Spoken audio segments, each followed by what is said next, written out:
आचार्य रामभद्राचार्य एक प्रवचन कार्यक्रम रे तांको शिष्य और श्रोता मानंकु कहिले, मृत्यु हेउछि जीवनर सबुठारु बड़ सत्य, जाहाकु केही टाळी पारिबे नाही। मनीष जीवन सारा भौतिक मोहरे बांधी होई रहे और एही कथाटीकु सेतेबेले अनुभव करे, जेतेबेले से शेष निश्वास नेउथाए। एहा समस्ते जानती जे एही पृथ्वी रे जन्म नेइथिबा केही भी अमर नुहे। दिने ना दिने एही दुनिया छाड़ी जिबाकु ही पड़िबो। आपण देखिथिबे जे हिंदू धर्म रे केही मरिगले तांकर शबर अंतिम संस्कार करा जाए। किंतु आपण केबे भाबिछंती कि शबकु एकुटिया काहेकि छड़ा जाए नाही? मृत व्यक्ति को नुआ वस्त्र काहेकि पिंधा जाए? शेष यात्रा रे हरि नाम सत्य है काहेकि कहा जाए? अंतिम यात्रा रे खोई और मुद्रा काहेकि पिंगा जाए? शब यात्रा आगरे माठिया धरी जणे काहेकि चाले? दाह संस्कार परे परिजन माने पछकु बुली शमशान घाटकु काहेकि देखिबा उचित नुहे? अंतिम संस्कार 3 दिन परे ही अस्थि संचय काहेकि करा जाए? महिला मानकर शमशान घाट जिबा काहेकि बारण? मृत्यु परे शिशु मानंकु काहेकि पोता जाए? मृत्यु हेबा परे घरे पूजा पाठ करिबा काहेकि वर्जित? ए सबु पछरे रहिछि केउ रहस्य? तेबे आसंतु बंधुगण, आजिर आलोचना रे आमे एही विषय रे जानिबा। जदि आपण मध्य एही सबु प्रश्नर उत्तर स्पष्ट भावरे जानिबाकु चाहुछंती, तेबे आपण एही आलोचना को शेष पर्यंत निश्चय सुनंतु। आजि आमे आपणंकु विस्तृत भावरे एही सबु प्रश्नर उत्तर देबु। बंधुगण, आजि आमे आमर अस्तित्व सह जड़ित एक बड़ रहस्य विषय रे बुझिबा। एहा एक एपरि जटिल विषय जाहाकु बुझिबारे विज्ञान आजि पर्यंत सफल होई नाही। किंतु एही सबु रहस्य और प्रश्नर उत्तर आमर गरुड़ पुराण और श्रीमद् भागवत गीता भली धर्मग्रंथ रे उपलब्ध। आजि आमे आपणंकु एहा ही कहिबाकु जाउछु। तेबे आसंतु विलंब नकरी आजिर विषय आरंभ करिबा। नमस्कार बंधुगण, भलगपकु आपणंकु स्वागत। बंधुगण, आम शरीर पंचमहाभूत अर्थात पृथ्वी, जल, अग्नि, वायु और आकाशरु निर्मित होइछि और शेषरे दिने एथिरे ही मिसिजिबो। सेथिपाई मनुष्य जेते भी धन संग्रह करू, जेते भी ख्याति अर्जन करू, दिने ताकु सबु किछि एठारे ही छाड़ी जिबाकु पड़िबो। एही जीवन तो नश्वर, अर्थात आम समस्तंकु दिने ना दिने एही मृत्यु लोककु छाड़ी जिबाकु ही पड़िबो। एहा परे मध्य मनुष्य एही विषय रे आलोचना करिबारु दूरेई रुहे और मृत्यु शब्द को मध्य भय करे।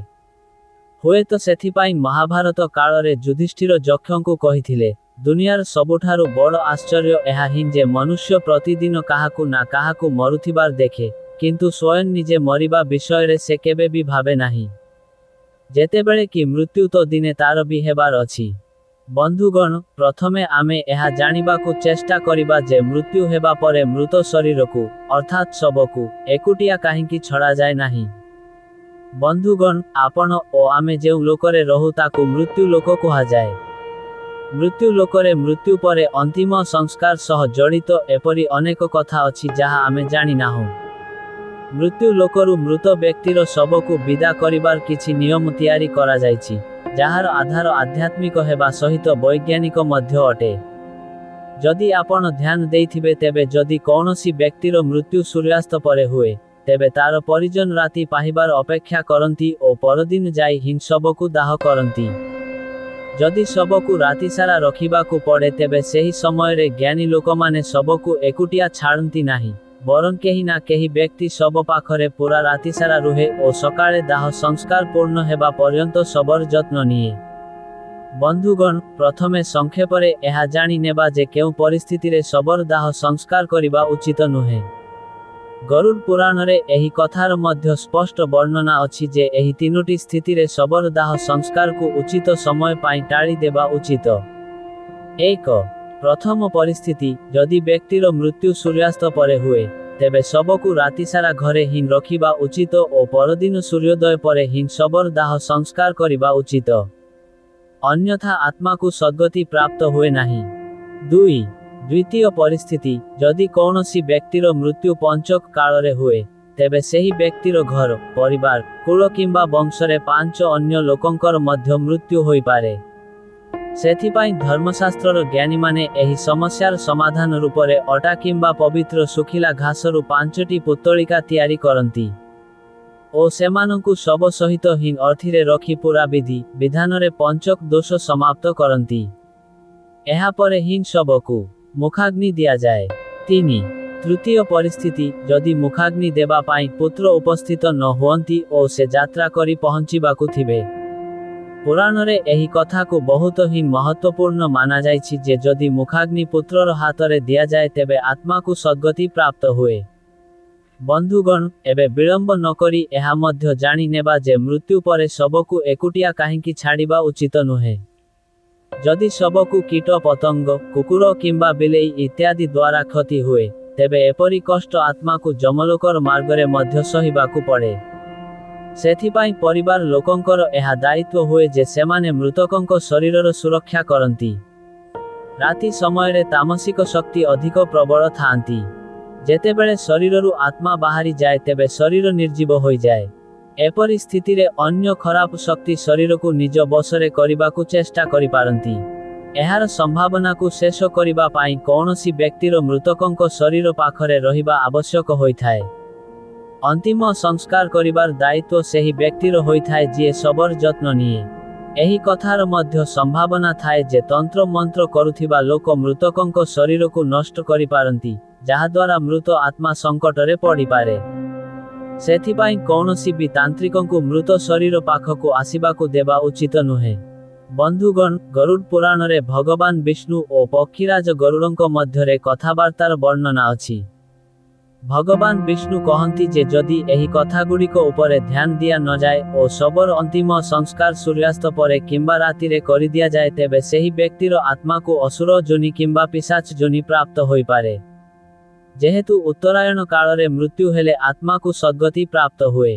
ଏହି କାରଣରୁ ଯଦି କୌଣସି ବ୍ୟକ୍ତି ରାତିରେ ମରିଯାଏ ତେବେ ଏପରି ସ୍ଥିତିରେ ଶବକୁ ରାତିସାରା ଘରେ ହିଁ ରଖାଯାଏ। ସକାଳର ଅପେକ୍ଷା କରାଯାଏ ଓ ମୃତ ଶରୀରକୁ ଏକ ମୁହୂର୍ତ୍ତ ପାଇଁ ମଧ୍ୟ ଏକୁଟିଆ ଛଡ଼ାଯାଏ ନାହିଁ। କେହି ନା କେହି ବ୍ୟକ୍ତି ସବୁବେଳେ ଶବର ରକ୍ଷା ପାଇଁ ଉପସ୍ଥିତ ରୁହନ୍ତି। ବନ୍ଧୁଗଣ, ଏହା ହିଁ କାରଣ ଯେ ଶବକୁ ଏକୁଟିଆ ଛଡ଼ାଯାଏ ନାହିଁ। ବନ୍ଧୁଗଣ, ଏବେ ମୃତକଙ୍କୁ ନୂଆ ବସ୍ତ୍ର କାହିଁକି ପିନ୍ଧାଯାଏ? ବନ୍ଧୁଗଣ, ଯେପରିକି ଆମେ ଆପଣଙ୍କୁ ଉପରେ କହିସାରିଛୁ ଯେ ସନାତନ ହିନ୍ଦୁ ଧର୍ମରେ ଦାହ ସଂସ୍କାର ସହ ଜଡ଼ିତ ଏପରି ଅନେକ ନିୟମ ଅଛି, ଯାହା ଉପରେ ବିଜ୍ଞାନ ମଧ୍ୟ ନିଜର ରାୟ ଦେଇଛି। ଏହି ନିୟମଗୁଡ଼ିକ ମଧ୍ୟରୁ ଏକ ନିୟମ ଏହା ମଧ୍ୟ ଯେ ମୃତକଙ୍କୁ ନୂଆ ବସ୍ତ୍ର ପିନ୍ଧାଇବା। ଆମ ମଧ୍ୟରୁ ବହୁତ ଲୋକଙ୍କ ମନରେ ଏହି ପ୍ରଶ୍ନ ଆସୁଥିବ ଯେ ମୃତ ବ୍ୟକ୍ତିର ଚିତାରେ ନିଆଁ ଲଗାଇବା ପୂର୍ବରୁ ନୂଆ ବସ୍ତ୍ର କାହିଁକି ପିନ୍ଧାଯାଏ? ଯଦି ନୂଆ ବସ୍ତ୍ର ନ ପିନ୍ଧାଯାଏ ତେବେ ଆତ୍ମାର କ'ଣ ହେବ? ଆତ୍ମାର କ'ଣ ସମ୍ବନ୍ଧ ଥାଏ? ଏହା ସହିତ ଆମେ ଏହା ମଧ୍ୟ ଜାଣିବା ଯେ ମୃତ ବ୍ୟକ୍ତିର ଯେଉଁ ଲୁଗା ପରିବାରର ସଦସ୍ୟ ସ୍ମାରକୀ ରୂପରେ ରଖି ନିଅନ୍ତି କିମ୍ବା ତାଙ୍କର ସ୍ମୃତିରେ ପିନ୍ଧନ୍ତି, ଏପରି କରିବାରୁ ମୃତ ଆତ୍ମାକୁ କ'ଣ ହୁଏ ଓ ଗରୁଡ଼ ପୁରାଣରେ ଏହି ବିଷୟରେ କ'ଣ କୁହାଯାଇଛି? ବନ୍ଧୁଗଣ, ହିନ୍ଦୁ ଧର୍ମ ଅନୁସାରେ ମୃତକଙ୍କ ଶବକୁ ଗଙ୍ଗା ଜଳରେ ସ୍ନାନ କରାଇ ନୂଆ ବସ୍ତ୍ର ପିନ୍ଧାଇ ତାଙ୍କୁ ବିଦା କରାଯାଏ। ଆସନ୍ତୁ ପ୍ରଥମେ ଏହା ଜାଣିନେବା ଯେ ମୃତ ସ୍ନାନ କାହିଁକି କରାଯାଏ। ହିନ୍ଦୁ ଧର୍ମର 18 ପୁରାଣ ମଧ୍ୟରୁ ଏକ ଗରୁଡ଼ ପୁରାଣରେ ଏହି ବିଷୟରେ ବିସ୍ତାରରେ କୁହାଯାଇଛି। ଗରୁଡ଼ ପୁରାଣ ଅନୁସାରେ ଭଗବତ ନାମ ଓ ଗୋତ୍ରର ଉଚ୍ଚାରଣ କରୁଥିବା ବେଳେ ମୃତ ବ୍ୟକ୍ତିକୁ ସ୍ନାନ କରାଇବାର କଥା କୁହାଯାଇଛି। ଓ ଯଦି କୌଣସି କାରଣବଶତଃ ତୀର୍ଥସ୍ଥଳରେ ଅନ୍ତିମ ସଂସ୍କାର ହେଉ ନଥାଏ ତେବେ ଏପରି ସ୍ଥିତିରେ ମୃତଦେହକୁ ସ୍ନାନ କରାଇବା ପାଇଁ ପାଣିରେ ଗଙ୍ଗାଜଳ ମିଶାଇ ସ୍ନାନ କରାଇବା ଉଚିତ। ଏହି ସମୟରେ ଏହା ଧ୍ୟାନରେ ରଖନ୍ତୁ ଯେ ଭଗବତ ନାମ ଜପର ଉଚ୍ଚାରଣ ବନ୍ଦ ହେବା ଉଚିତ ନୁହେଁ କାରଣ ମନ୍ତ୍ର ଉଚ୍ଚାରଣ କରୁଥିବା ବେଳେ ସ୍ନାନ କରାଇବା ଲୋକର ହାତରେ ସ୍ପର୍ଶ ହୋଇଥିବା ଜଳ ପବିତ୍ର ହୋଇଯାଏ, ଯାହାଦ୍ୱାରା ଏହି ଜଳ ଯେଉଁଠି ମଧ୍ୟ ପଡ଼େ ନିଜ ଆଖପାଖର ବାତାବରଣ ଶୁଦ୍ଧ କରିଦିଏ। ଯେତେବେଳେ ଏହି ପବିତ୍ର ଜଳ ମୃତ ବ୍ୟକ୍ତିର ଦେହ ଉପରେ ପଡ଼େ ତେବେ ସେହି ଶରୀରର ରଜତତ୍ତ୍ୱ ଓ ତମ କଣର ଆବରଣ ନଷ୍ଟ ହୋଇଯାଏ ଓ ଆତ୍ମାର ଶରୀର ସହ ମୋହ କମ ହୁଏ। ବନ୍ଧୁଗଣ, ଯେଉଁ ରଜ ଓ ତମ କଣର କଥା ଆମେ ଏଠାରେ କରୁଛୁ ତାହା ପ୍ରକୃତିରୁ ହିଁ ଉତ୍ପନ୍ନ ହୋଇଥିବା ତିନୋଟି ଗୁଣ ଅଟେ। ପ୍ରଥମ ସତ୍ତ୍ୱ ଗୁଣ, ଦ୍ୱିତୀୟ ରଜ ଗୁଣ ଓ ତୃତୀୟ ତମ ଗୁଣ ଯାହା ଅବିନାଶୀ ଜୀବାତ୍ମାକୁ ଶରୀରରେ ବାନ୍ଧନ୍ତି, ଯାହାଦ୍ୱାରା ତାର ଆନ୍ତରିକ ଶୁଦ୍ଧି ହୋଇଥାଏ। ଏହାପରେ ଶରୀର ଉପରେ ଚନ୍ଦନ, ତିଳ ତେଲ ଓ ଘିଅର ଲେପ ଲଗାଇବା ଉଚିତ। ତାପରେ ସେହି ଶବକୁ ନୂଆ ବସ୍ତ୍ର ପିନ୍ଧାଇ ଦେବା ଉଚିତ। ଗରୁଡ଼ ପୁରାଣ ଅନୁସାରେ କୌଣସି ବି ଶବକୁ ବିନା ବସ୍ତ୍ରରେ ଜଳାଇବା ଉଚିତ ନୁହେଁ। मृतकଙ୍କ शरीरକୁ ବସ୍ତ୍ରରେ ପୂରାପୂରି ଢାଙ୍କି ଦେବା ଉଚିତ ଓ ଏହି କଥାର ବିଶେଷ ରୂପରେ ଧ୍ୟାନ ରଖିବା ଉଚିତ ଯେ ମୃତକଙ୍କ ବସ୍ତ୍ର ନୂଆ ହେଉ, ଶୁଦ୍ଧ ହେଉ ଓ ଧଳା ରଙ୍ଗର ହେଉ।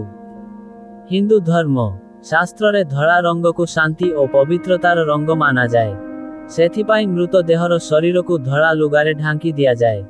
ସନାତନ ଧର୍ମରେ ଧଳା ରଙ୍ଗକୁ ଶୁଦ୍ଧତା ଓ ମୋକ୍ଷର ପ୍ରତୀକ ମଧ୍ୟ ମାନାଯାଏ। ଗରୁଡ଼ ପୁରାଣରେ ଏହା ମଧ୍ୟ କୁହାଯାଇଛି ଯେ ମୃତ ବ୍ୟକ୍ତିକୁ ପିନ୍ଧାଯାଉଥିବା ବସ୍ତ୍ରକୁ ପ୍ରଥମେ କିଛି ସମୟ ଧୂପରେ ରଖିବା ଉଚିତ ଓ ଯଦି ହୋଇପାରେ ତେବେ ଗୋମୂତ୍ର କିମ୍ବା ଗଙ୍ଗାଜଳର ଛିଞ୍ଚିବା କରି ସେମାନଙ୍କୁ ଶୁଦ୍ଧ କରି ନେବା ଉଚିତ। ଏପରି କରିବାରୁ ଲୁଗା ମାଧ୍ୟମରେ ମୃତ ବ୍ୟକ୍ତିଙ୍କ ଶରୀର ଚାରିପଟେ ଏକ ପବିତ୍ର କବଚ ତିଆରି ହୋଇଯାଏ ଯାହା ଶବକୁ ଖରାପ ଶକ୍ତିର ସମ୍ପର୍କରେ ଆସିବାରୁ ବଞ୍ଚାଏ। ସାଥିରେ ଏପରି ବିଚାର କରାଯାଏ ଯେ ମୃତକ ଯମଲୋକର ନୂଆ ଯାତ୍ରା ଉପରେ ଯାଉଛି। ଏପରି ସ୍ଥିତିରେ ନୂଆ ବସ୍ତ୍ର ପିନ୍ଧାଇ ହିଁ ତାଙ୍କୁ ବିଦା କରାଯିବା ଉଚିତ। ଏହାପରେ ଅନ୍ତିମ ସଂସ୍କାରର ବିଧିକୁ ଆଗକୁ ବଢ଼ାଇ ମୃତଦେହକୁ ଅର୍ଥି ଉପରେ ଶୁଆଇ ଦିଆଯାଏ ଓ ତା ଉପରେ ପୁଷ୍ପ, ଚନ୍ଦନ ଓ 5 ପ୍ରକାରର ପବିତ୍ର କାଠକୁ ରଖି ମୁଖାଗ୍ନି ଦେଇ ଦିଆଯାଏ। ବନ୍ଧୁଗଣ, ଦାହ ସଂସ୍କାର ପରେ ଅସ୍ଥିର ପାଉଁଶ ଓ ଅସ୍ଥିଗୁଡ଼ିକୁ ଗଙ୍ଗା ଆଦି ପବିତ୍ର ନଦୀରେ ପ୍ରବାହିତ କରି ଦେବା ଉଚିତ। ଏପରି କରିବାରୁ ସେହି ମନୁଷ୍ୟର ସବୁ ପାପ ଧୋଇଯାଏ ଓ ତାର ଆତ୍ମା ପାପମୁକ୍ତ ହୋଇଯାଏ। ଆତ୍ମାର ଶୁଦ୍ଧି ଓ ପାପ ମୁକ୍ତି ପାଇଁ ହିଁ ମୃତକଙ୍କ ପରିବାର ଦ୍ୱାରା ନୂଆ ଲୁଗା ପିନ୍ଧାଇ ତାଙ୍କୁ ଆଦରପୂର୍ବକ ବିଦା କରାଯାଏ ଓ ଆତ୍ମାର ଶାନ୍ତି ପାଇଁ ପ୍ରାର୍ଥନା କରାଯାଏ। ବନ୍ଧୁଗଣ, ଆସନ୍ତୁ ଏବେ ଆମେ ଆପଣଙ୍କୁ କହିବୁ ଯେ ମୃତ ବ୍ୟକ୍ତିର ଲୁଗା ସ୍ମାରକୀ ରୂପରେ ରଖିବାରୁ ଆଖିର ହୁଏ କ'ଣ। ବନ୍ଧୁଗଣ, ଯେତେବେଳେ ଆମର କେହି ନିଜର ଏହି ଦୁନିଆରୁ ଚାଲିଯାଏ ତେବେ ପ୍ରାୟତଃ ଆମେ ତାଙ୍କର ବସ୍ତୁଗୁଡ଼ିକୁ ସେହି ବ୍ୟକ୍ତିର ସ୍ମୃତି ରୂପରେ ସମ୍ଭାଳି କରି ରଖିନେଉ। ଏହି ବସ୍ତୁଗୁଡ଼ିକରେ ସାଧାରଣତଃ ଲୁଗା ଓ ସେହି ବ୍ୟକ୍ତିର ପସନ୍ଦର ଜିନିଷ ମଧ୍ୟ ଥାଏ। କେତେକ ଥର ଏପରି ମଧ୍ୟ ହୁଏ ଯେ ମୃତକଙ୍କ ଲୁଗା ତାଙ୍କ ଘର ଲୋକେ ପିନ୍ଧି ନିଅନ୍ତି। କିନ୍ତୁ ଏପରି କେବେ ବି କରିବା ଉଚିତ ନୁହେଁ। ସନାତନ ଧର୍ମ ଅନୁସାରେ ମୃତ ବ୍ୟକ୍ତିର ଲୁଗା ପିନ୍ଧିବାର ଶକ୍ତ ବାରଣ ଅଛି। ମାନ୍ୟତା କହେ ଯେ ମୃତକଙ୍କ ଆତ୍ମାର ନିଜ ଜିନିଷ ସହ ଯୋଡ଼ି ହୋଇ ରହିଥାଏ ଓ ମୃତକଙ୍କ ଲୁଗାକୁ ପିନ୍ଧିବାରୁ ଆତ୍ମାର ଆମ ଆଡ଼କୁ ଆକର୍ଷଣ ବଢ଼େ, ଯାହାଦ୍ୱାରା ମୋକ୍ଷ ପ୍ରାପ୍ତିରେ ହାନି ହୁଏ। ଏପରି ମଧ୍ୟ ମାନାଯାଏ ଯେ ଯଦି କେହି ସେହି ମୃତ ବ୍ୟକ୍ତିର ଲୁଗା ପିନ୍ଧେ ତେବେ ସେ ସେହି ବ୍ୟକ୍ତି ସହ ଜଡ଼ିତ ସ୍ମୃତିରୁ ବାହାରକୁ ଆସିପାରେ ନାହିଁ। ସେଥିପାଇଁ ଯଦି ଆମେ କୌଣସି ମୃତ ବ୍ୟକ୍ତିର ସାମଗ୍ରୀ ନିଜ ବ୍ୟବହାରରେ ଆଣୁ ତେବେ ଏହା ଆମକୁ ମାନସିକ ରୂପରେ ଦୁର୍ବଳ କରେ। କାରଣ ଆମେ ସେହି ବ୍ୟକ୍ତିର ଚାଲିଯିବାର ଦୁଃଖଦ ମୁହୂର୍ତ୍ତକୁ ଭୁଲି ପାରୁନାହୁଁ ଓ ସେହି ବ୍ୟକ୍ତି ଆମକୁ ବାରମ୍ବାର ମନେ ପଡ଼ୁଥାଏ। ସେଥିପାଇଁ କୁହାଯାଏ ଯେ ଆପଣଙ୍କୁ ମୃତକଙ୍କ କୌଣସି ବି ବସ୍ତୁ କିମ୍ବା ଲୁଗା ଆଦି ବ୍ୟବହାର କରାଯାଇଥିବା ଜିନିଷ ଉପଯୋଗରେ ଆଣିବା ଉଚିତ ନୁହେଁ। ଏହାକୁ ସବୁବେଳେ ଦାନ କରିଦେବା ଉଚିତ। ବନ୍ଧୁଗଣ, ଏବେ ପର୍ଯ୍ୟନ୍ତ ଆମେ ଜାଣିଲୁ ଯେ ମୃତକଙ୍କୁ ନୂଆ ଲୁଗା କାହିଁକି ପିନ୍ଧାଯାଏ ଓ ଏବେ ଆମେ ଜାଣିବା ଯେ ଅନ୍ତିମ ଯାତ୍ରାରେ ହରି ନାମ ସତ୍ୟ ହେ ଏହା କାହିଁକି କୁହାଯାଏ। ଆଜି ଆମେ କହିବୁ ଯେ ଶବ ଯାତ୍ରାରେ ମୃତ ବ୍ୟକ୍ତି ଉପରେ ଖଇ ଓ ମୁଦ୍ରା କାହିଁକି ପିଙ୍ଗନ୍ତି। ବନ୍ଧୁଗଣ, ହିନ୍ଦୁ ଧର୍ମରେ ଆପଣ ଦେଖିଥିବେ, ମୃତ୍ୟୁ ପରେ ଯେଉଁ ଲୋକ ବ୍ୟକ୍ତିର ଅନ୍ତିମ ଯାତ୍ରାରେ ଯାଆନ୍ତି, ପୁରା ରାସ୍ତାରେ ହରି ନାମ ସତ୍ୟ ହେ, ହରି ନାମ ସତ୍ୟ ହେ କହୁଥାନ୍ତି। କ'ଣ ଆପଣଙ୍କୁ ଜଣାଅଛି ଯେ ଏପରି କାହିଁକି କୁହାଯାଏ? ଅନ୍ତିମ ଯାତ୍ରା ସମୟରେ ହରିଙ୍କର ହିଁ ନାମ କାହିଁକି ନିଆଯାଏ? ଆଖିର କାହିଁକି ମହାଦେବ ମଧ୍ୟ ହରି ନାମର ମହିମାର ଗୁଣଗାନ କରନ୍ତି? ସାଥିରେ ଆମେ ଏହା ମଧ୍ୟ ଦେଖିବା ଯେ କିପରି ହରି ନାମର ଜପର ଚମତ୍କାରୀ ପ୍ରଭାବ ଆପଣଙ୍କ ଜୀବନ ଉପରେ ପଡ଼େ। କିପରି ହରି ନାମର ପ୍ରଭାବରେ ବାଲ୍ମୀକିଙ୍କ ଭଳି ଜଣେ ସାଧାରଣ ଡାକୁ ତ୍ରିକାଳଦର୍ଶୀ ମହର୍ଷି ବାଲ୍ମୀକି ବନିଯାଆନ୍ତି ଓ ରାମାୟଣ ଭଳି ମହାକାବ୍ୟର ରଚନା କରନ୍ତି। ବନ୍ଧୁଗଣ, ଗୋସ୍ୱାମୀ ତୁଳସୀଦାସ ଜୀ ନିଜର ଏକ ଚୌପାଇରେ କହିଛନ୍ତି, ତୁଳସୀ ଅପନେ ହରି କୋ ରିଜ୍ ଭଜୋ ଜାଖିଜ୍ ଭୌମ ପଡ଼ା ଜାମେ ସଭି ଉଲ୍ଟା ସିଧା ବୀଜ। ଏହି ଚୌପାଇର ଅର୍ଥ ହେଉଛି ଯେ ହରିଙ୍କର ନାମ ଯେପରି ବି ନିଆଯାଉ, ଚାହେଁ ପ୍ରେମରେ କିମ୍ବା ରାଗରେ, ଏହା ଠିକ୍ ସେହିପରି ଫଳ ଦେବ ଯେପରିକି କ୍ଷେତରେ ପଡ଼ିଥିବା ମଞ୍ଜି। ଚାହେଁ ଓ ଲଟା ହେଉ କିମ୍ବା ସିଧା, ଗଛ ହୋଇ ଫଳ ଦିଏ। ତୁଳସୀଦାସ ଜୀଙ୍କୁ ଜଣେ ଭକ୍ତ ପଚାରିଥିଲେ ଯେ ଯେତେବେଳେ ମନ ଭକ୍ତି କରିବାର ନଥାଏ ତେବେ ମଧ୍ୟ ମନ୍ତ୍ର ଜପ କରିବାରୁ କ'ଣ ଫଳ ମିଳେ? ତୁଳସୀଦାସ ଜୀ କହିଲେ ଯେ ଯେପରି ଜମିରେ ମଞ୍ଜି ବୁଣିବା ସମୟରେ ଏହା ଦେଖାଯାଏ ନାହିଁ ଯେ ମଞ୍ଜି ଓ ଲଟା ପଡ଼ିଛି କିମ୍ବା ସିଧା, କିନ୍ତୁ ସମୟ ଆସିଲେ ସବୁ ମଞ୍ଜି ଅଙ୍କୁରିତ ହୋଇଯାଆନ୍ତି ଓ ସବୁ ଓ ଲଟା ସିଧା ମଞ୍ଜିରୁ ଫସଲ ତିଆରି ହୋଇଯାଏ।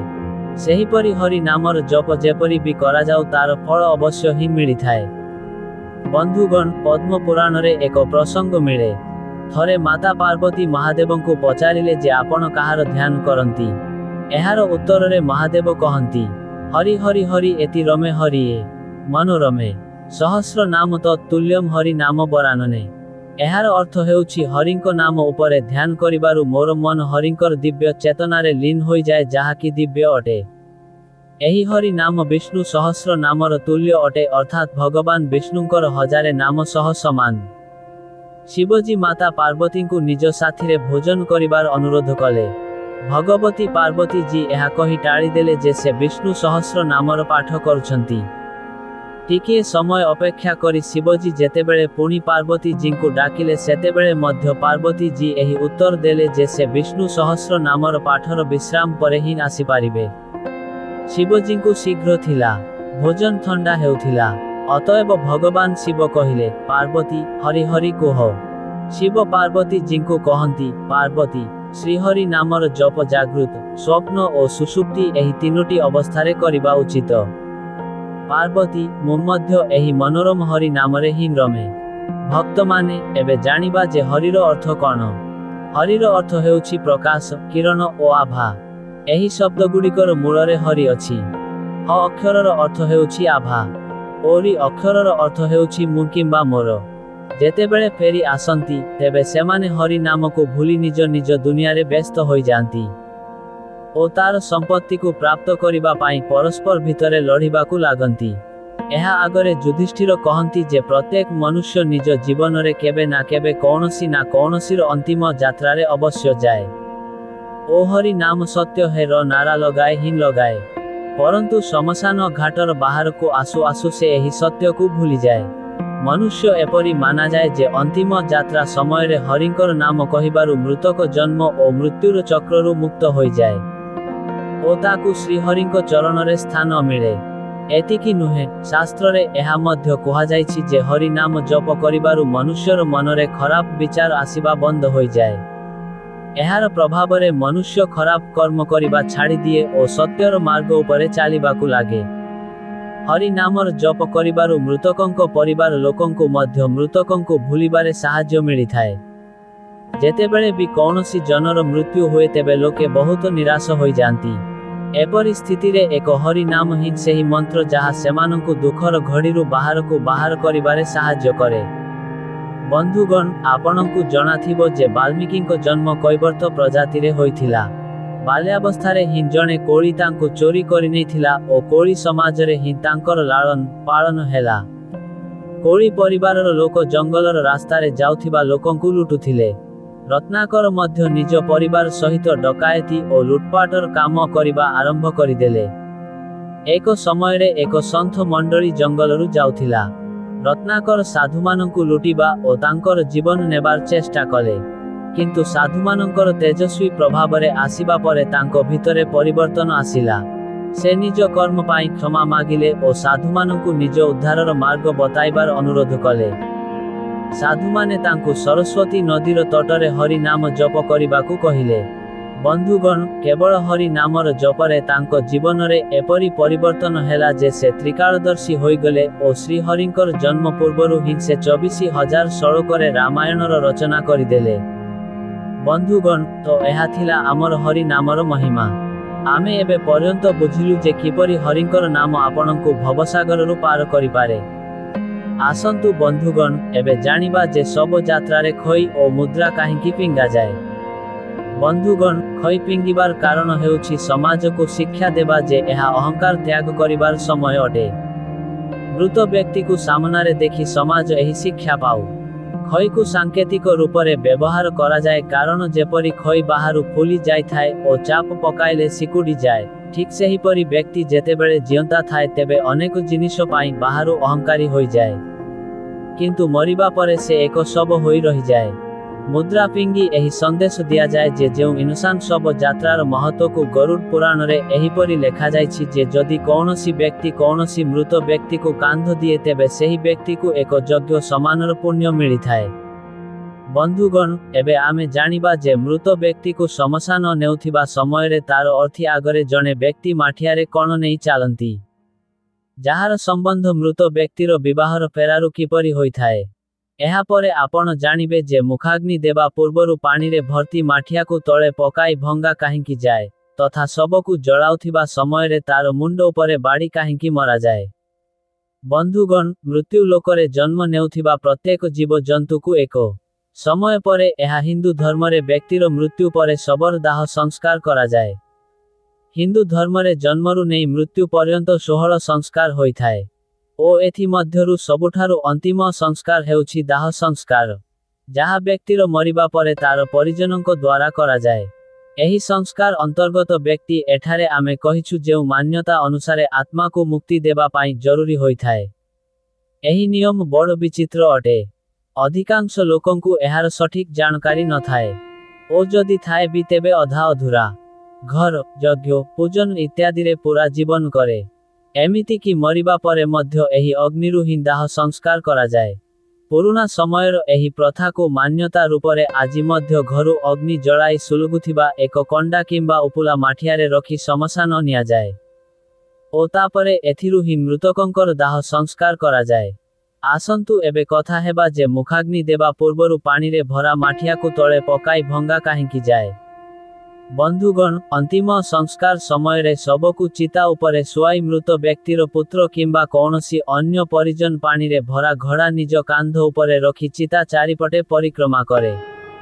ଏହି ଘଡ଼ାରେ ଏକ ଛିଦ୍ର ଥାଏ ଯାହାଦ୍ୱାରା ପାଣି ଲଗାତାର ତଳକୁ ପଡ଼ୁଥାଏ। ପରିକ୍ରମା କରିବା ପରେ ଏହି ଘଡ଼ା ଜମି ଉପରେ ପକାଇ ଭାଙ୍ଗି ଦିଆଯାଏ, ଯାହାପରେ ହିଁ ଶବକୁ ଅଗ୍ନି ଦିଆଯାଏ। ଆସନ୍ତୁ ଜାଣିବା ଏପରି କରିବାର ଧାର୍ମିକ କାରଣ କ'ଣ। ସେହି ପାଣି କିଛି ସମୟରେ ହିଁ ଶେଷ ହୋଇଯାଏ, ଠିକ୍ ସେହିପରି ଯେପରି କୌଣସି ଜୀବର ଆୟୁଷ ମଧ୍ୟ ଏକ ନିଶ୍ଚିତ ସମୟରେ ସମାପ୍ତ ହୋଇଯାଏ। ଯେତେବେଳେ ଆୟୁଷ ଶେଷ ହୋଇଯାଏ ତେବେ ନିଷ୍ପ୍ରଭର ମୋହ ତୁଟେ। ବନ୍ଧୁଗଣ, ଯଦି ଆପଣଙ୍କୁ ଏପରି ଲାଗୁଛି ଯେ ଏହା ପଛରେ କେବଳ ଅନ୍ଧବିଶ୍ୱାସ ଅଛି ତେବେ ଆପଣଙ୍କୁ କହିଦେଉଛୁ ଯେ ଏପରି ଆଦୌ ନୁହେଁ। ଦରଅସଲ ଏହା ପଛରେ ଏକ ଦୃଢ଼ ବୈଜ୍ଞାନିକ କାରଣ ଅଛି। ପୁରୁଣା ସମୟରେ ଶ୍ମଶାନ ଘାଟ ନଥିଲା। ଏପରି ସ୍ଥିତିରେ ଶବକୁ କ୍ଷେତରେ ଜଳାଯାଉଥିଲା। ଶବରେ ପାଣି ଭରି ଶବ ଚାରିପଟେ ବୁଲିବାର ପଛରେ ବୈଜ୍ଞାନିକ କାରଣ ଏହା ରହୁଥିଲା। ଯେତେବେଳେ ଶବକୁ ଜଳାଯିବ ତେବେ ନିଆଁ କେବଳ ସେହି କ୍ଷେତ୍ରରେ ରହୁ, ଆଗକୁ ନ ବ୍ୟାପୁ। ଏହି କାରଣରୁ ପରିକ୍ରମା ସମୟରେ ପାଣି ଗଡ଼ାଇ ସେଠାକାର ଜମିକୁ ଓଦା କରାଯାଉଥିଲା। ବନ୍ଧୁଗଣ, ଅନ୍ତିମ ଓ ବୈଜ୍ଞାନିକ କାରଣ। ଶାସ୍ତ୍ର ଅନୁସାରେ ଶବକୁ ଜଳାଉଥିବା ସମୟରେ ଯଦି ତାର କୌଣସି ଅଙ୍ଗ ରହିଯାଏ ତେବେ ଏହାକୁ ଅଶୁଭ ମାନାଯାଏ। ଶାସ୍ତ୍ର ଅନୁସାରେ ଦାହ ସଂସ୍କାରର କ୍ରିୟାରେ ମୃତ ବ୍ୟକ୍ତିର ପରବର୍ତ୍ତୀ ଜୀବନ ପ୍ରଭାବିତ ହୋଇପାରେ। ସେଥିପାଇଁ ଘିଅ ଓ କର୍ପୂରର ପ୍ରୟୋଗରେ ଶବକୁ ପୂରାପୂରି ଜଳାଯାଏ। କେତେକ ଥର ପୂରା ଶରୀର ଜଳିଯିବା ପରେ ମଧ୍ୟ ମୁଣ୍ଡ ଜଳିପାରେ ନାହିଁ। ସେଥିପାଇଁ ବାଡ଼ିରେ ପ୍ରହାର କରି ତାକୁ ପୋଡ଼ି ଦିଆଯାଏ ଯାହାଦ୍ୱାରା ତାହା ପୂରାପୂରି ଜଳିଯାଉ। ବାଡ଼ିରେ ପ୍ରହାର ଖପୁରିର ଠିକ୍ ମଝିରେ କରାଯାଏ, ଯେଉଁଠାରେ ବ୍ରହ୍ମରନ୍ଧ୍ର ଥାଏ। ଧାର୍ମିକ ମାନ୍ୟତା ଅନୁସାରେ ଯେଉଁ ବ୍ୟକ୍ତିର ବ୍ରହ୍ମରନ୍ଧ୍ର ଭେଦି ଦିଆଯାଏ ତେବେ ତାକୁ ସ୍ୱର୍ଗ ମିଳେ। କେବେ କେବେ ଏହା ମଧ୍ୟ ସମ୍ଭବ ଯେ ଅନ୍ତିମ ସଂସ୍କାର ସମୟରେ ଯଦି ଖପୁରି ପୂରାପୂରି ନ ଜଳେ ତେବେ ତାନ୍ତ୍ରିକ ଏହାକୁ ନିଜ ସାଥିରେ ନେଇଯାଇ ତନ୍ତ୍ର କ୍ରିୟାରେ ଏହାର ଉପଯୋଗ କରନ୍ତି। ଏପରି ସ୍ଥିତିରେ ମୃତ ବ୍ୟକ୍ତିର ଆତ୍ମାକୁ ବହୁତ କଷ୍ଟ ପହଞ୍ଚେ ଓ ମୃତକଙ୍କ ପରିବାର ଉପରେ ମଧ୍ୟ ସଙ୍କଟ ଆସେ।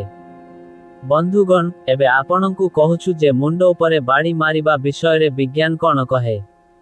ବିଜ୍ଞାନ ଅନୁସାରେ ଖପୁରିର ହାଡ଼ ଏତେ ମଜବୁତ ହୋଇଥାଏ ଯେ ତାକୁ ନିଆଁରେ ପୂରାପୂରି ଜଳି ପାଉଁଶ ହେବାରେ ବହୁତ ସମୟ ଲାଗେ। ଏପରି ସ୍ଥିତିରେ ତାର ଅଧା ଜଳା ହୋଇ ରହିଯିବାର ବହୁତ ସମ୍ଭାବନା ଥାଏ। କେବେ କେବେ କୌଣସି ଜଙ୍ଗଲୀ ଜୀବଜନ୍ତୁ ସେହି ବାକି ଥିବା ଅଂଶକୁ ନିଜ ସାଥିରେ ନେଇଯାଆନ୍ତି। ସେମାନେ ଏହାକୁ କେଉଁଠି ବି ଫିଙ୍ଗି ଦିଅନ୍ତି ଯାହାଦ୍ୱାରା ପରିବେଶ ପ୍ରଦୂଷିତ ହୁଏ। ଏହି କାରଣରୁ ଶବକୁ ପୂରାପୂରି ଜଳାଇବା ପାଇଁ ମୁଣ୍ଡ ଉପରେ ବାଡ଼ି ମାରି ପୋଡ଼ି ଦିଆଯାଏ।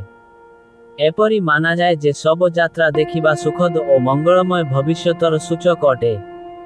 ମାନ୍ୟତା ଏହା ମଧ୍ୟ ଯେ ଯଦି କାମରେ ଯାଉଥିବା ସମୟରେ ଶବଯାତ୍ରା ଦେଖାଯାଏ ତେବେ ଅଧୁରା କାମ ପୂରା ହେବାର ସମ୍ଭାବନା ବନିବାକୁ ଲାଗେ। ଦୁଃଖର ନାଶ ଓ ସୁଖୀ ଜୀବନର ଆରମ୍ଭ ହୁଏ। ଯେଉଁ ଆତ୍ମା ଶରୀରରୁ ତୁରନ୍ତ ବାହାରିଥାଏ ସେ ନିଜ ଅର୍ଥି ସହିତ ଚାଲେ। ଏହା ହିଁ ହୋଇଥାଏ। ଓ ଯିଏ ତାକୁ ପ୍ରଣାମ କରେ, ତାକୁ ଆଶୀର୍ବାଦ ଦିଏ ଯାହାଦ୍ୱାରା ବ୍ୟକ୍ତିର ପୁଣ୍ୟ ବଢ଼େ। ବନ୍ଧୁଗଣ, ଏହା ଥିଲା ଆମର ଅନ୍ତିମ ସଂସ୍କାରର କିଛି ଖାସ୍ ନିୟମ ଯାହାର ପାଳନ କରିବା ଜରୁରୀ ହୋଇଥାଏ। अन्यथा एपरी माना जाए जे जदि एही नियमगुड़िकर पालनरे कौनसी प्रकारर अवहेला हेला तेबे मृतकर आत्मा को बड़ कष्ट सहिबाकू पड़े। एही क्रमरे एहा मध्य कुहाजाइछि जे दाह संस्कार करिबार परे परिजनमानंक मध्यरु काहाकू भी पछकू बुली शमशान घाट आडकू देखिबा उचित नुहे। बंधुगण, गरुड़ पुराणरे भगवान विष्णु पक्षीराज गरुड़ंकु मृत्यु लोकर रहस्य, मरणोपरांत आत्मार गति, प्राणीमानंकर मृत्यु इत्यादि विषय सबु विस्तार रे कहिसंती। मृत व्यक्तिर शरीर को छाड़िबा परे आत्मा केबे केते समय केउठी रहे, एही विषय रे कही भगवान विष्णु एहा मध्य कहिसंती जे कौनसी व्यक्तिर दाह संस्कार करिबा परे तार परिजन अर्थात परिवार लोकंकु शमशान घाट आडकू पछकू बुली केबे भी देखिबा उचित नुहे। असलरे दाह संस्कार करिबा परे शरीर तो जळी जाए, किंतु आत्मार अस्तित्व रही थाए। गीतारे मध्य एहा ही कुहाजाइछि जे आत्मा को कौनसी शस्त्र काटी पारे नाही, निया जळाई पारे नाही, जल ओ दा करि पारे नाही ओ वायु सुखाई पारे नाही। एही आत्मा शरीरर जन्मरु नहीं मृतकंक अंतिम संस्कार पर्यंतर सबु कर्म को निज आखिरे देखे। गरुड़ पुराणरे आगकू कुहाजाइछि जे आत्मार निज स्वजनंक सहित मोह बनी रही थाए। आत्मार मोहग्रस्त हेबारु व्यक्तिर आत्मा निज परिजनंक आखपाखरे ही भटकु थाए। एही स्थितिरे मृतकर आत्मा को मुक्ति मिलिबारे बहुत कठिनता होई थाए। सेथिपाई एपरि स्थितिरे एही मोह तुटिबा बहुत जरूरी अटे, कारण जदि एपरि न हुए तेबे मृतकंक आत्मार परलोक गमन होई पारे नाही ओ से प्रेत जोनिरे ही बंधा होई रही जाए। मृतकंक आत्मार मोह को भांगिबार उद्देश्य आहुरी अनेक कर्मकांड अछि जहा 13 दिन पर्यंत करा जाए। पछकू बुली न देखिबा आरंभर चरण रे आसे। शमशान रे जळुथिबा चिता आडकू पछकू बुली देखिबारु मृतकर आत्मा जीवित व्यक्ति को प्रभावित करी कष्ट मध्य देबाकू लागि पारे। पिलामाने आत्मार प्रभावरे शीघ्र आसी जांती। सेथिपाई जदि पिलामाने शमशान घाट जाइथांती तेबे शमशानरु फेरुथिबा समयरे पिलामानंकु सबुठारु आगरे रखिबा उचित। दुर्घटना, आत्महत्या, कौनसी रोग किंबा कौनसी अन्य कारणरु अकाल मृत्यु होई जाए तेबे एपरि इंसानर आत्मा को शीघ्र मुक्ति मिली पारे नाही। परंतु जदि तार कर्म बहुत ही भल होई थाए तेबे सद्गति प्राप्त हुए, नचेत बहुत कष्ट सहिबाकू पड़े। हेले गरुड़ पुराण रे अकाल मृत्यु को नहीं मध्य अनेक कर्मकांडर पूरा पालन पूरा वैदिक तरीकारे हेबा उचित। सेथिपाई दाह संस्कार परे शमशान घाट आडकू पछकू बुली देखिबा उचित नुहे। बंधुगण, एबे आमे जानिबा जे परिजनक अंतिम संस्कार करिबार 3 दिन परे ही अस्थि काहेकि संचय करा जाए। अस्थि विसर्जन रे समयर बहुत महत्व अछि ओ सेथिपाई दाह संस्कार परे अधिकतम तृतीय किंबा चतुर्थ दिन पर्यंत अस्थि विसर्जित करिदेबा ही उपयुक्त माना जाइछि। एबे प्रश्न उठे जे तृतीय किंबा चतुर्थ दिन ही काहेकि ओ जदि अस्थि विसर्जन तृतीय किंबा चतुर्थ दिन पर्यंत न होई पारे तेबे कोन करिबा। बंधुगण, अस्थि विसर्जन कौनसी मृत व्यक्तिर दाह संस्कार परे करा जाउथिबा एक अनुष्ठान अटे। एहार अर्थ हुए चितारे जळी जाइथिबा मृत व्यक्तिर हाड़ ओ पाउंश को जलरे विसर्जित करिबा। शास्त्र अनुसारे अस्थिगुड़ी को पवित्र नदी रे ही विसर्जित करिबा उचित, जेउथिरे सबुठारु अधिक महत्व गंगा नदीर अछि। सेथिपाई प्रति वर्ष कोटी कोटी संख्यारे लोक हरिद्वार ओ प्रयाग भली पुण्य स्थान उपरे देशर प्रत्येक कोणरू अस्थि विसर्जन पाई आसिथांती। बंधुगण, अस्थिगुड़िकर पानी, वायु ओ आकाश दाह संस्कारर क्रियारे जेतेबेले शरीर को जला जाए तेबे पृथ्वी, अग्नि, वायु ओ आकाश को निज निज तत्व फेरी मिली जाए। किंतु जेपर्यंत जल तत्व को निज अंश मिले नाही तेबे पर्यंत चक्र पूरा हुए नाही। ओ सेथिपाई जदि अस्थि विसर्जन सठिक समय किंबा नियमरे न करा जाए तेबे आत्मा को मुक्ति मिले नाही ओ नाही से नुआ शरीर धारण करि पारे। तेबे आसंतु जानिबा अस्थि विसर्जन सह जड़ित विशेष नियम कौन। एहा सहित साथीरे आमे आपनंकु गरुड़ पुराण ओ अन्य धर्म शास्त्र रे लिखित गंगा नदीर महत्व ओ अस्थि विसर्जन पाई सबुठारु उपयुक्त नदी हेबार कारण मध्य कहिबु। 3 दिन पर्यंत अस्थि संचयन करिबार सठिक कारण। एहा अनुसारे मृत्यु हेबार द्वितीय, तृतीय किंबा चतुर्थ दिन पर्यंत अस्थि संचयन अर्थात अस्थिगुड़ी को एकाठी करि नेबा उचित। एहा परे एही अस्थिगुड़िकर विसर्जन 10 दिन भितरे ही करि देबा उचित। आज समाजर बहुत लोक एहार पालन मध्य करंती, କିନ୍ତୁ ଏହା ପଛର ଅସଲ ରହସ୍ୟ କେବଳ କିଛି ଲୋକଙ୍କୁ ହିଁ ଜଣାଅଛି। ଗରୁଡ଼ ପୁରାଣରେ ସ୍ପଷ୍ଟ ଲେଖା ଅଛି ଯେ ଯେଉଁ ବ୍ୟକ୍ତି ଚିତାକୁ ନିଆଁ ଲଗାଇଥିବ ତାକୁ ଅସ୍ଥିଗୁଡ଼ିକର ସଞ୍ଚୟନ ଚତୁର୍ଥ ଦିନ କରିବା ଉଚିତ ଓ ଅନ୍ୟ ଲୋକ ଯେଉଁମାନେ ଚିତାକୁ ମୁଖାଗ୍ନି ଦେଇ ନାହାନ୍ତି ସେମାନଙ୍କୁ ଅସ୍ଥିଗୁଡ଼ିକର ସଞ୍ଚୟନ ଦ୍ୱିତୀୟ କିମ୍ବା ତୃତୀୟ ଦିନ କରିବା ଉଚିତ, ଯାହାଦ୍ୱାରା ଅସ୍ଥିଗୁଡ଼ିକର ଚାରିପଟେ ନିର୍ମିତ ସୁରକ୍ଷା କବଚର କ୍ଷମତା ମଧ୍ୟ କମ୍ ପଡ଼ିବାକୁ ଲାଗେ। ଏପରି ସ୍ଥିତିରେ ଅନିଷ୍ଟ ଶକ୍ତି କିମ୍ବା ପ୍ରେତାତ୍ମା ଯାହା ଶ୍ମଶାନ ଘାଟରେ ବିଚରଣ କରୁଥାନ୍ତି ଅସ୍ଥିଗୁଡ଼ିକ ଉପରେ କବ୍ଜା କରି ଜୀବକୁ କଷ୍ଟ ଦିଅନ୍ତି ଓ ଏପରି ମଧ୍ୟ ସମ୍ଭବ ଯେ ସେହି ଅନିଷ୍ଟକାରୀ ଶକ୍ତି ତାର ମାଧ୍ୟମରେ ମୃତକଙ୍କ ପରିଜନଙ୍କୁ ମଧ୍ୟ କଷ୍ଟ ଦେବାର ଚେଷ୍ଟା କରନ୍ତି। ସେଥିପାଇଁ ଏପରି ସ୍ଥିତି ଉତ୍ପନ୍ନ ହେବା ପୂର୍ବରୁ ହିଁ ଅସ୍ଥିଗୁଡ଼ିକୁ ଶ୍ମଶାନ ଘାଟରୁ ହଟାଇ ଦିଆଯାଏ। ଲୋକଙ୍କର ମାନିବା କଥା ଯେ ଯେଉଁ ବ୍ୟକ୍ତି ମୁଖାଗ୍ନି ଦେଇଥାଏ ତାକୁ ଶ୍ମଶାନ କିମ୍ବା ଅନ୍ୟ ଅପବିତ୍ର ସ୍ଥାନ ଉପରେ ଯିବା ଉଚିତ ନୁହେଁ କାରଣ ସେଠାରେ ଅନିଷ୍ଟକାରୀ ଶକ୍ତି ତାକୁ କ୍ଷତି ପହଞ୍ଚାଇ ପାରନ୍ତି। ସେଥିପାଇଁ ଆଜିକାଲି ଆପଣ ଲୋକେ ମଧ୍ୟ ଦେଖିଥିବେ ଯେ ମୃତକଙ୍କ ପରିଜନ ଚିତାର ଅଗ୍ନି ଶାନ୍ତ ହେଉ ହେଉ ପାଉଁଶ ଓ ଅସ୍ଥି ନେଇ ଘରକୁ ଫେରିଯାଆନ୍ତି, ଯାହା ବ୍ୟବହାରିକ ଦୃଷ୍ଟିକୋଣରୁ ସଠିକ୍ ମଧ୍ୟ ଲାଗେ। ଏହାର ଏକ କାରଣ ଏହା ମଧ୍ୟ ଯେ ଆଜିକାଲି ଶ୍ମଶାନ ଘାଟ ଉପରେ ଗୋଟିଏ ପରେ ଗୋଟିଏ ଅନେକ ଚିତା ଜଳାଯାଏ। ଲୋକଙ୍କୁ ଚିତା ଜଳାଇବା ପାଇଁ ଜାଗା ହିଁ ମିଳେ ନାହିଁ।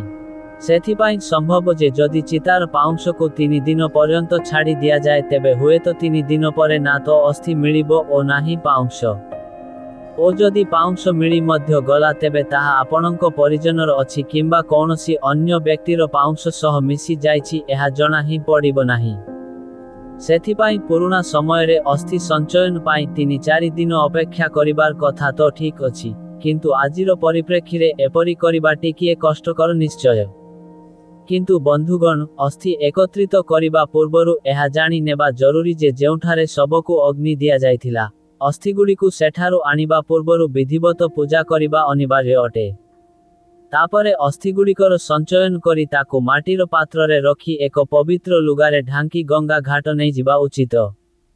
ଏହାପରେ ଅସ୍ଥିଗୁଡ଼ିକୁ କ୍ଷୀର ଓ ଜଳରେ ଧୋଇ ଚନ୍ଦନ ଲଗାଇ ଏକ ଡଙ୍ଗାରେ ରଖି ଗଙ୍ଗାଜୀରେ ବିସର୍ଜିତ କରିଦେବା ଉଚିତ। ଯେଉଁ ମୃତ ପ୍ରାଣୀର ଅସ୍ଥି 10 ଦିନ ଭିତରେ ଗଙ୍ଗାରେ ବିସର୍ଜିତ ହୋଇଯାଏ ତାର ବ୍ରହ୍ମଲୋକରୁ କେବେ ବି ପୁନରାଗମନ ହୁଏ ନାହିଁ। ଗଙ୍ଗା ଜଳରେ ମନୁଷ୍ୟର ଅସ୍ଥି ଯେପର୍ଯ୍ୟନ୍ତ ରହିଥାଏ ସେତେ 1000 ବର୍ଷ ପର୍ଯ୍ୟନ୍ତ ସେ ସ୍ୱର୍ଗଲୋକରେ ବିରାଜମାନ ରହିଥାଏ। ଗୋଟିଏ କଥା ଆହୁରି ଅଛି ଯାହା ଆପଣଙ୍କୁ ଧ୍ୟାନରେ ରଖିବା ଉଚିତ। ଅଶୌଚ କାଳ ଯେପର୍ଯ୍ୟନ୍ତ ଶେଷ ହୋଇ ନଯାଏ ତେବେ ପର୍ଯ୍ୟନ୍ତ ଘରେ ପବିତ୍ରତାର ବାତାବରଣ ବନାଇ କରି ରଖିବା ଉଚିତ, ମୁଖ୍ୟ ରୂପରେ ସେହି ବ୍ୟକ୍ତିକୁ ଯିଏ ଚିତାକୁ ମୁଖାଗ୍ନି ଦେଇଥାଏ। ଏହି ଅଶୌଚ କାଳ ସମୟରେ ଘରେ ପୂଜା ପାଠ କିମ୍ବା କୌଣସି ମାଙ୍ଗଳିକ କାର୍ଯ୍ୟକ୍ରମ ଇତ୍ୟାଦି କରାଯିବା ଉଚିତ ନୁହେଁ। ଏହା ସହିତ ଘରର ସବୁ ସଦସ୍ୟଙ୍କୁ ଶାରୀରିକ ସମ୍ବନ୍ଧ ବନାଇବାରୁ ମଧ୍ୟ ଦୂରରେ ରହିବା ଉଚିତ। ଏହି ମୃତକଙ୍କୁ ଶୁଦ୍ଧତାରୁ ତିଆରି କରାଯାଇଥିବା ତାଙ୍କ ରୁଚିର ଖାଦ୍ୟ ଓ ପାଣି ପୁରା 13 ଦିନ ପର୍ଯ୍ୟନ୍ତ ପିପ୍ପଳ ଗଛରେ ବନ୍ଧା ମାଟିର ବର୍ତ୍ତନରେ ପ୍ରତିଦିନ ଦେବା ଉଚିତ। ଏହା ବ୍ୟତୀତ ଏହା ମଧ୍ୟ କୁହାଯାଇଛି ଯେ ମୃତ୍ୟୁର ଦିନରୁ 10 ଦିନ ପର୍ଯ୍ୟନ୍ତ କୌଣସି ଯୋଗ୍ୟ ବ୍ରାହ୍ମଣଙ୍କ ଠାରୁ ଗରୁଡ଼ ପୁରାଣ ଶୁଣିବା ଉଚିତ ଓ ଏହି ପାଠ ସେହି ସ୍ଥାନ ଉପରେ କରନ୍ତି ଯେଉଁଠି ଅନ୍ତିମ ଥର ମୃତ ବ୍ୟକ୍ତିର ଶବକୁ ରଖାଯାଇଥିଲା। ସାଥିରେ ଏହାର ମଧ୍ୟ ଧ୍ୟାନ ରଖନ୍ତୁ ଯେ ଏହି ପାଠ ସୂର୍ଯ୍ୟାସ୍ତ ପୂର୍ବରୁ ହିଁ ଶେଷ ହୋଇଯାଉ। ଧର୍ମଶାସ୍ତ୍ର ଅନୁସାରେ ଯଦି କୌଣସି କାରଣରୁ ଅସ୍ଥି ବିସର୍ଜନ 10 ଦିନ ପର୍ଯ୍ୟନ୍ତ ନ ହୋଇପାରିଥାଏ ତେବେ ଅସ୍ଥି ବିସର୍ଜନ ତୀର୍ଥ ଶ୍ରାଦ୍ଧ ପୂର୍ଣ୍ଣ ହେବା ପରେ ହିଁ କରାଯିବା ଉଚିତ। ଚାଲନ୍ତୁ ଏବେ ଜାଣିବା ଯେ ଗଙ୍ଗା ଭଳି ପବିତ୍ର ନଦୀରେ ହିଁ ଅସ୍ଥିଗୁଡ଼ିକୁ ବିସର୍ଜନ କାହିଁକି କରାଯାଏ। ବନ୍ଧୁଗଣ, ରାମଭଦ୍ରାଚାର୍ଯ୍ୟ କହିଲେ, ମା ଗଙ୍ଗାରେ ଅସ୍ଥିଗୁଡ଼ିକର ବିସର୍ଜନକୁ ନେଇ ଅନେକ କଥା ପ୍ରଚଳିତ ଅଛି। ଏହା ସହ ଜଡ଼ିତ ପୌରାଣିକ ମାନ୍ୟତାର କାହାଣୀ ଆପଣମାନଙ୍କ ମଧ୍ୟରୁ କିଛି ଲୋକଙ୍କୁ ହୁଏତ ଜଣାଥିବ। ଯଦି ନୁହେଁ ତେବେ ଆସନ୍ତୁ ଜାଣିବା। ରାଜା ଦୁଷ୍ମନ୍ତ ଓ ମା ଗଙ୍ଗାଙ୍କର ବିବାହ ହେଲା। ଯେତେବେଳେ ମା ଗଙ୍ଗାଙ୍କ ଠାରୁ ରାଜାଙ୍କର ପୁତ୍ର ଜନ୍ମ ହେଲେ ତେବେ ଏକ ଏକ କରି ପୁରା 7 ପୁତ୍ରଙ୍କୁ ମାତା ଗଙ୍ଗା ଗଙ୍ଗା ନଦୀରେ ପ୍ରବାହିତ କରିଦେଲେ। ରାଜା ଏହା ସବୁ ଦେଖି ମଧ୍ୟ ବଚନରେ ବନ୍ଧା ହୋଇଥିବା କାରଣରୁ ମା ଗଙ୍ଗାଙ୍କୁ ରୋକି ପାରିଲେ ନାହିଁ। କିନ୍ତୁ ଯେତେବେଳେ ଅଷ୍ଟମ ପୁତ୍ରର ପାଳି ଆସିଲା ତେବେ ସେ ଏପରି କରିବାର କାରଣ ପଚାରିଲେ, ଯାହା ଉପରେ ମା ଗଙ୍ଗା ଉତ୍ତର ଦେଲେ ଯେ ଯେଉଁ 7 ପିଲାଙ୍କୁ ସେ ଗଙ୍ଗା ନଦୀରେ ପ୍ରବାହିତ କରିଥିଲେ ସେ ସବୁ ଦେବତା ଥିଲେ ଯେଉଁମାନେ ଅଭିଶାପ କାରଣରୁ ମୃତ୍ୟୁ ଲୋକରେ ଜନ୍ମ ହୋଇଥିଲେ। ସେମାନଙ୍କର ଉଦ୍ଧାର ପାଇଁ ଗଙ୍ଗା ନଦୀରେ ବିସର୍ଜିତ କରିବା ହିଁ ଏକମାତ୍ର ଉପାୟ ଥିଲା। ଏହି ମାନ୍ୟତା ଅନୁସାରେ ଅସ୍ଥିଗୁଡ଼ିକୁ ଗଙ୍ଗା ନଦୀରେ ବିସର୍ଜିତ କରାଯିବାର ପ୍ରଚଳନ ଆରମ୍ଭ ହେଲା। ବିଜ୍ଞାନ ଅନୁସାରେ ଅସ୍ଥି ବିସର୍ଜନ ନଦୀରେ ହେବାର କିଛି ଲାଭ ମଧ୍ୟ ଅଛି। ଏହାଦ୍ୱାରା ଜଳକୁ ପୋଷକ ତତ୍ତ୍ୱ ମିଳେ। ମୃତ୍ତିକାର ଉର୍ବର ଶକ୍ତି ବଢ଼େ, ଯାହା ଚାଷ ପାଇଁ ଭଲ ଅଟେ। ଅସ୍ଥି ବିସର୍ଜନରେ ପାଣିର ଗୁଣବତ୍ତାରେ ମଧ୍ୟ ସୁଧାର ହୁଏ। ତେବେ ବନ୍ଧୁଗଣ, ଆଶା ଅଛି ଯେ ଆପଣଙ୍କୁ ଏହି କଥା ବୁଝି ପାରିଥିବେ ଯେ ଧର୍ମଗ୍ରନ୍ଥରେ ଅସ୍ଥିଗୁଡ଼ିକର ସଞ୍ଚୟନ 3 ଦିନ ଭିତରେ ହିଁ କରାଯିବା ପାଇଁ କାହିଁକି କୁହାଯାଇଛି ଓ ତାପରେ ସେହି ଅସ୍ଥିଗୁଡ଼ିକୁ ଗଙ୍ଗା ନଦୀରେ ହିଁ ପ୍ରବାହିତ କରିବାକୁ ଏତେ ମହତ୍ତ୍ୱ କାହିଁକି ଦିଆଯାଇଛି। ବନ୍ଧୁଗଣ, ଗଳ୍ପଟି ଆଜି ପାଇଁ ଏତିକି। ଆଶା କରୁଛୁ ଆମ ଦ୍ୱାରା ଦିଆଯାଇଥିବା ସୂଚନା ଆପଣଙ୍କୁ ପସନ୍ଦ ଆସିଥିବ। ଯଦି ଏହି ଆଲୋଚନା ଆପଣଙ୍କୁ ପସନ୍ଦ ଆସିଛି, ତେବେ ପସନ୍ଦ ଓ ସେୟାର ନିଶ୍ଚୟ କରିବେ। ଯଦି ଆପଣ ଆମ ଚ୍ୟାନେଲକୁ ଅନୁସରଣ କରି ନାହାନ୍ତି, ତେବେ ନିଶ୍ଚୟ କରନ୍ତି। ପୁଣି ମିଳିବା ବନ୍ଧୁଗଣ ପରବର୍ତ୍ତୀ ବିଷୟରେ ଏକ ନୂଆ ଶିକ୍ଷା ସହିତ। ସେତେବେଳ ପର୍ଯ୍ୟନ୍ତ ନିଜର ଧ୍ୟାନ ରଖନ୍ତୁ ଓ ସବୁବେଳେ ଖୁସିରେ ଥାଆନ୍ତୁ। ହଁ, ଆଲୋଚନାକୁ ଶେଷ ପର୍ଯ୍ୟନ୍ତ ଶୁଣିଥିବାରୁ ଆପଣଙ୍କର ବହୁତ ବହୁତ ଧନ୍ୟବାଦ।